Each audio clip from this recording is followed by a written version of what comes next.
When I think of topics that bring people together and make everyone happy, I don't think of the word government.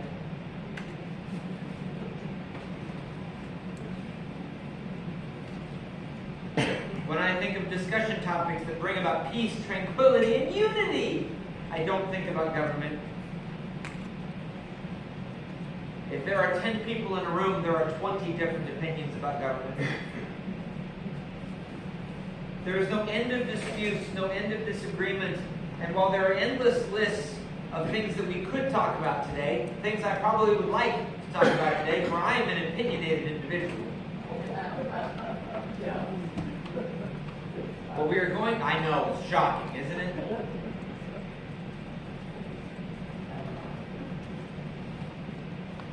But we are going to discuss today God's intention for government. God has said many things about government in the Bible. God discusses the purpose of government, the power of government, the responsibility of government. He also teaches our response, that's the hard part, to government and how we react to the governing authorities that we must deal with. Today we're going to be looking at several passages on this topic, but our primary text will be in Romans chapter 13. Now there are very few things that people love to hate more than government. No matter who you talk to, what country you are from, whatever kind of leader, government, there will always be complaints. Loads of them floating around. Either the government is not concerned enough with people, or they're concerned too much. They're irresponsible, they're wasteful, they're unjust, they're weak, they're totalitarian, they're whatever. There's always a way to complain. And especially in Western countries, it's a kind of a national pastime to ridicule the government. That's just what we do, right? I mean, you get people together by saying, what stupid thing did the government do today? Some people like to watch political debates for the same reason other people like to watch NASCAR. They're just looking at the crashes. I watch NASCAR for the crashes. Well, you watch debates for the blow-ups, right? But today, for a few minutes, I hope that the words of Paul and some other biblical authors can give us some understanding. While opinions abound, and believe me, there are many, some of them up here, there are fundamental truths about the way God has laid this down in our response, what it is supposed to be. There's so many things that we could break down into further discussion. But we're going to look at God's design and our response, our responsibility. Dividing it this way for easy understanding. However, Paul didn't really divide it that way, so we're going to have to read the whole section and then talk about it. So, I'm going to read verses 1 through 7. Yeah. Verses 1 through 7 of chapter 13, and then we're going to come back and kind of pick out a little bit. Everyone must submit himself to the governing authorities. That's a hard verse, isn't it? For there is no authority except that which God has established. The authorities that exist have been established by God. Consequently, he who rebels against the authority is rebelling against what God has instituted. And those who do so will bring about judgment on themselves. For rulers hold no terror for those who do right, but for those who do wrong. Do you want to be free from fear of the one in authority? Then do what is right, and he will commend you. For he is God's servant to do you good. But if you do wrong, be afraid, for he does not bear the sword for nothing. He is God's servant, an agent of wrath, to bring punishment on the wrongdoer. Therefore, it is necessary to submit to the authorities, not only because of possible punishment, but also because of conscience. This is also why you pay taxes. For the authorities are God's servants, who give their full time to governing. Give everyone what you owe him. If you owe him taxes, pay taxes. If you owe revenue, then revenue. If respect, then respect. If honor, then honor. Ouch. Now we have to understand two things about this passage. First, Paul is describing the purpose and role of government as an ideal, as God intends for it to be carried out. This is the ideal not human reality. But on the flip side, he says, obey the governing authorities. Who wrote this? Remember, who wrote this? Again, we know this. Who wrote it? Paul. Who is he writing to? Name of the book, not hard. The Romans, who live in Rome, who are under the authority of Caesar. Rome. Were they a very democratic and concerned with human rights and concerned with the general? Were they concerned with all of that? So then Paul, I don't like what you. Let's read. I'm going to reread here, verses 1 through 2. Everyone must submit himself to the governing authorities, for there is no authority except that which God has established. The authorities that exist have been established by God. Consequently, he who rebels against the authority is rebelling against what God has instituted, and those who do so will bring judgment on themselves. I don't like these verses. I think I'm allowed to say that so long as I don't follow it up with, and I'm not going to obey them. I'm allowed to say I don't like them, but now these verses have brought so much pain and torment, and when someone brings this up, I have never been in a Bible study or in a Sunday school lesson where we read this verse and then somebody didn't say something along the lines of, and I mean it varies, but something along the lines of, well, does that mean that God is responsible for the Nazis?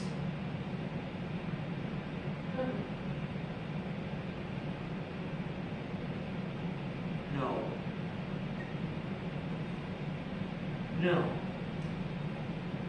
I can't tell you how many times I've heard this verse quoted or something like it misquoted before, during, or after an election.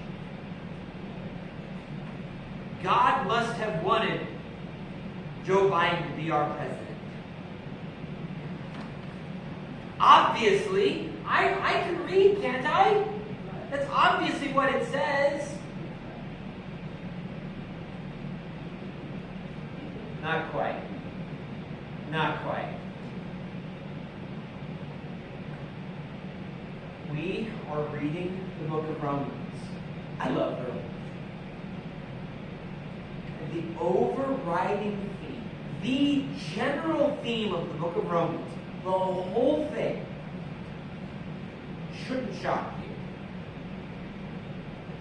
God is God. I know. That's so shocking, right? And God is a God of order. If you remember chapter 1, in chapter 1, Paul makes this argument. He says, all of the Gentiles that are out there who haven't heard about Jesus yet, does that mean that they're okay? Well, not necessarily, because God is a God of order. He created the world the way He created it. And while I can't look out, I cannot look at a tree, I cannot look at a flower, I cannot look at a tree or an animal and go, God sent His Son to die for me. I can't get that from that. But I can look at it and say, God is a creative God. God is a God of order, who makes things that work, and they work the same way every time. It'd be very difficult to understand how science works if every time you combine two chemicals they did something different. Kind of difficult to figure out how to cook. Sometimes I put it in and it comes out a cake, and other times I put it in and it comes out a steak. I mean, I don't know. Other than roulette, That's not how this works. God is a God of order. The order in the natural world is basically, is order, but kill or be killed, right? God wants his prized creation, us, to be different. God instituted the concept of government. Now that is the key. He did not prescribe a particular form of government. I'm a particular fan of representative democracy. But he did not, you will not find any year God said you need to elect, in a republic. He did not do that. Sorry, it's not there. I wish it was. I wish it was. But he did not institute a particular form of government. There are many, including myself, that have strong opinions. But from a biblical perspective, God instituted the concept of government because he wanted order. But understand that he did not give up his authority. It is a popular notion, especially in our form of government, that government gets its power from the people. From a biblical perspective, that is not ultimately true. All human authority comes from God. Again, that does not mean that God puts his stamp of approval on everything our government does. God does not say, you voted for same-sex marriage, therefore I approve. He didn't say that. But rather, it is God who gives power and authority to government to bring order. And government to bring order, he says here, that government must uphold the righteous and punish evildoers. Verses 3 through 4. For rulers hold no terror for those who do right, but rather for those who do wrong. Do you want to be free from fear of the one in authority? Then do what is right, and he will commend you. For he is God's servant to do you good. But if you do wrong, be afraid, for he does not bear the sword for nothing. He is God's servant, an agent of wrath to bring punishment on the wrongdoer. Ew, I don't like these verses, but I don't care. It's there. I put up on the screen here 1 Peter. Submit yourself for the Lord's sake to every authority instituted among men, whether to the king as the supreme authority, or to governors who are sent by him to punish those who do wrong and commend those who do right. Now, I don't know a single person. Actually, that's not true. I do know some crazy people. I don't know any normal people who enjoy punishment. If you say, I like being punished, go away. You're weird. Why are you looking You've heard about me.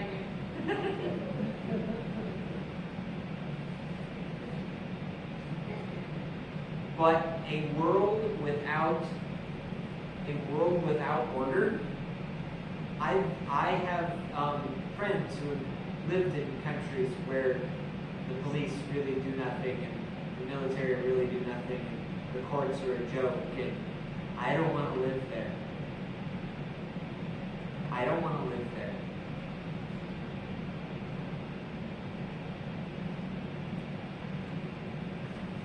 And this might be the most controversial thing I'm about to say, but he said it. God even gave the authority to government to engage in capital punishment. All the way back in Genesis. In God's covenant with Noah, he said, and for your lifeblood I will surely demand an accounting. I will demand an accounting from every animal, and from each man too I will demand an accounting for the life of his fellow man. Whoever sheds the blood of man, by man shall his blood be shed. For the image of God, God made man. And then Paul says to the Romans, the government does not bear the sword for nothing. What do you use a sword for? Oh, I use it to open my letters. Come on! What do you use a sword for? Capital punishment is not a very popular subject these days, and I am not standing up here trying to lay out when it is appropriate and when it is not. That's not my point. My point is that God gave government the job of bringing order, of bringing order to the chaotic world that we created. I don't like it. In fact, I have my generalized philosophy is that government can't do a single thing well. That there is not a single thing they've ever done that they've done well. I mean, can you name one thing they've done well except spend money they don't have? I mean, is it really the only thing they know how to do well? I am not a fan of government, but I'm glad we have one. Two things can be true at once.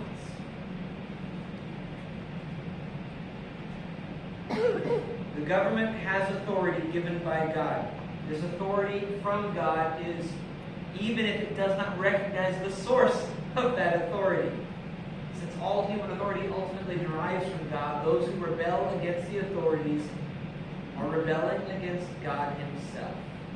Paul is setting themselves, saying, God instituted this, not literally every ordinance. But government has the right and obligation to protect the rights of the righteous and punish the evildoers. That is the basis of government. Now, we return to our response. There is something very important about this section. The most important section about chapter 13 is that it follows chapter 12. And I know that sounds rather elementary, but we have to remember that in chapter 12, Paul said, do not take revenge. Leave room for God. One of the ways he does that is with government. God gave government authority that he withheld from any one individual. Again, repeating myself, 1 Peter, submit yourself for the Lord's sake to every authority instituted among men, whether the king is the supreme authority, or to the governors who are sent by him to punish those who do wrong and commend those who do right. Let me read the last three verses of this section. Reread them again. Romans chapter 13, verses 5 through 7. Therefore, it is necessary to submit to the authorities, not only because of possible punishment, but also because of conscience. This is also why you pay taxes. For the authorities are God's servants who give their full time to government. Give everyone what you owe him. If you owe taxes, pay taxes. If revenue, then revenue. If respect, then respect. If honor, then honor. This is hard. I don't like this section. I don't enjoy this section. Paul, why did you write it? Paul, I'm sure this means that that the Roman government was perfect. I'm sure this means that he was writing to Christians in Rome their government never did anything stupid.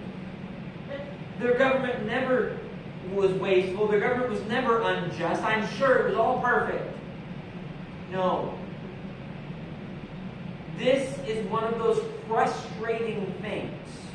This is one of those frustrating things about principles. This is one of those frustrating things. This is a hard teaching because it is not.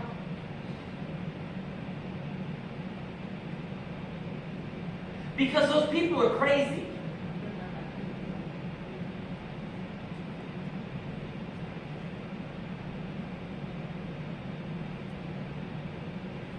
But whether they're crazy or not, I don't obey. Because I think they're the most wonderful people in the world. I obey because God said it. I don't obey because I agree with marginal and progressive tax rates. I agree, or I obey because God said it. I don't like it. I hold my nose.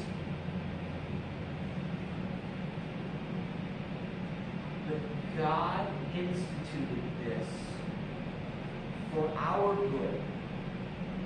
That means obeying the speed limit is a spiritual issue. Sorry.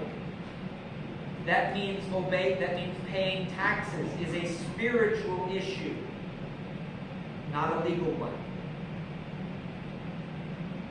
Nick Gumby tells the story of a man who sent the government a check for back taxes with the following note attached. I felt so guilty for cheating on my taxes I had to send you this check. If I don't feel any better, I'll send you the rest.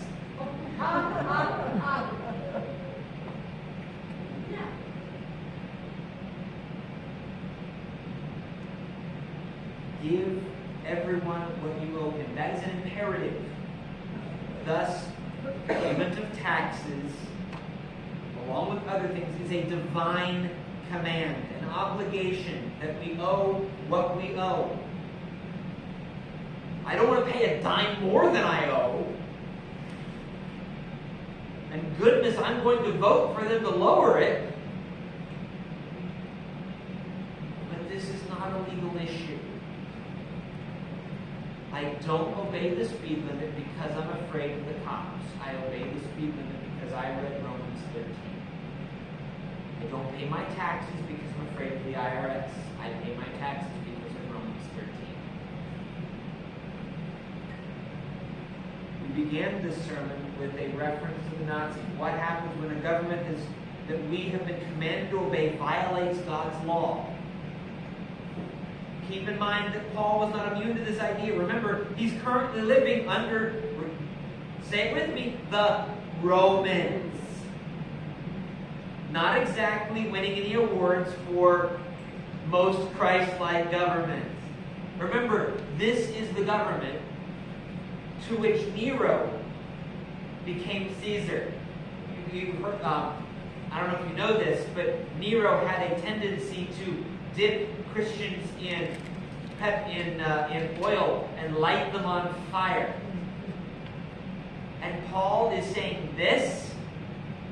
It would be very easy for me to stand up here and say, obey the government when they're right. If I said that, we'd almost never obey them.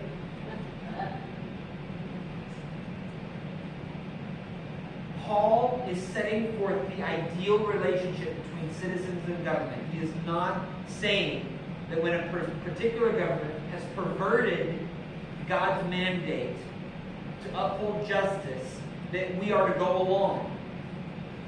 In other places in the Bible, it even requires civil disobedience when the human law breaks God's law. For example, it is not currently the law of the land. It is not currently the law of the land. But were it to become the law of the land, that all churches must perform same-sex weddings, I ain't doing it. That does not mean I get to skimp on my taxes. These are different things. These are not related. They are not the same thing. God instituted government in general, not a particular one. So what can we do? If we are going to be the citizens that we've been called to be, yet move our country in a direction that honors God, how can we do that? Because again, I don't know how to say this. I don't know how to say this in a way that conveys what I mean to convey. Because I'm not sure that I'm going to succeed, but I'm going to try. I am a politically active person. I vote. I have political opinions. Don't get me started. You may or may not want to hear what I have to say. But politics will not save our country. I don't care who becomes elected president. They will be flawed. I don't care what party they're from. I don't care what education they have. I don't care if we replace everyone in all of the legislatures everywhere with the most perfect people you've ever met. They are flawed, they are imperfect, and that does not change the heart of our nation. our world will be changed by Jesus, not by the voting booth. You did not hear me say don't go vote. You did not hear me say that. Okay? But the voting booth does not change the heart of our nation. Jesus does. Okay? With that out of the way, how do we live in this world? Well, first, let's start with praying. 1 Timothy chapter 2, verses 1 through 4. I urge then, first of all, that requests, prayers, intercession, and thanksgiving be made for everyone, for kings and all those in authority, that we may live peaceful and quiet lives in all godliness and holiness. This is good and pleases God our Savior, who wants all men to be saved and come to a knowledge of the truth. Don't raise your hands. When was the last time that you prayed for our political leaders? Don't raise your hand, don't answer. When was the last time that you did? My guess is it was the National Day of Prayer, maybe. Or the last time that an election went, that we had an election. This is not something we do very often, generally. Some of you might be, and if I'm wrong, good. I want to be wrong in this. But I also have met humans before. Back that up a little bit. I urge them, first of all, that requests, prayers, and intercession and thanksgiving be made for everyone, for kings and all those in authority, that we may live peaceful and quiet lives in all godliness and holiness. Again, I live here too. We love to complain about who the president is and who the governor is and who the legislature is and that stupid law and the stupid government and the stupid court and why don't we this, that, or the other thing. Boy, we need to vote. Have you tried prayer? That's what I've been called to. Remember, Paul is not writing to a group of people who can vote. They don't get that option. What does he want them to do? To pray. Might I point out that 250 years-ish after this, that the Roman government becomes Christian? It might work if we do it the way God said.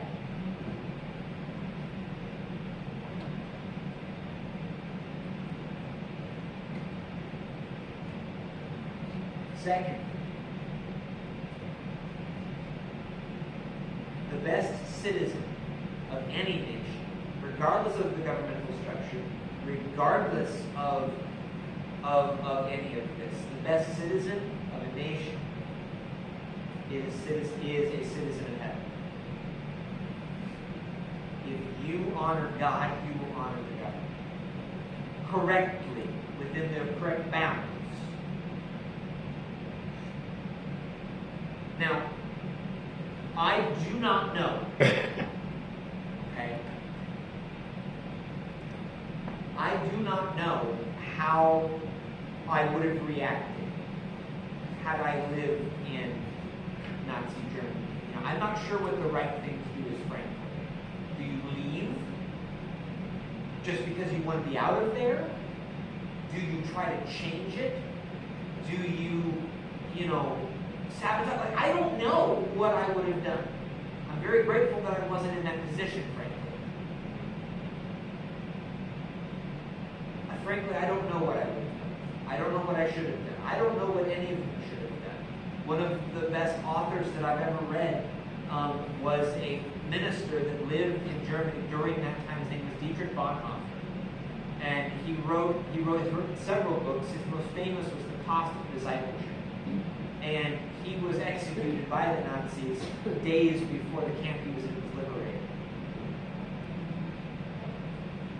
I don't frankly know what I would or shouldn't have done. He was arrested because he was a part of one of the plots against Hitler. Should he have done that? Should he not have? I don't know, frankly. Here's what I know. Here's what I do know. I have been called to offer God my life. I have been called to obey Him even when I don't understand. That is what I do know. I have been called to honor the government even when I don't agree. And when the government does something that is contrary to God's law, I need to follow God. That is what I know. Do I wish it was simpler than that? Absolutely. Do I wish it was easier than that? Absolutely. Do I wish that I could just stand up here and say, government's garbage, we should all go live in a commune? Well, maybe we should. But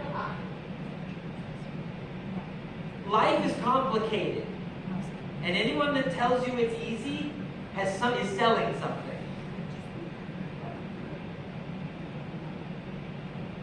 But I know that my King, the one that I truly follow,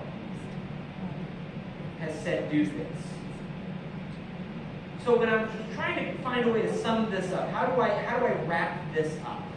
There was an article in 1994 written by a group of Christians trying to define their role in the upcoming new millennium. Remember Y2K? They said this. I will try to read it as clearly as I can. It is impossible for a believer to be a good Christian and a bad citizen at the same time. As children of God, our responsibility to human government is threefold. First, we are to recognize and accept that the powers that be are ordained by God, and let every soul be subject to the governing authorities, for there is no authority except from God, and all authorities that exist are appointed by God. Romans 13:1. This truth applies even to atheistic human governments, unless, of course, the law is anti-scriptural. In that situation, the believer must obey God rather than man. In fact, when Paul wrote these words in Romans 13:1, the evil Emperor Nero was on the throne. We are to pay our taxes to human government. We are to pray for our leaders in human government. Again, quoting 1 Timothy, therefore I exhort, first of all, that all supplications, prayers, intercessions, and giving of thanks be made for all men, for kings who are in authority, that we may lead a quiet and peaceful life in all godliness and reverence. For this is good and acceptable in the sight of God our Savior. We are to take responsibility for the right ordering of civil society without falling prey to the idea that it is in.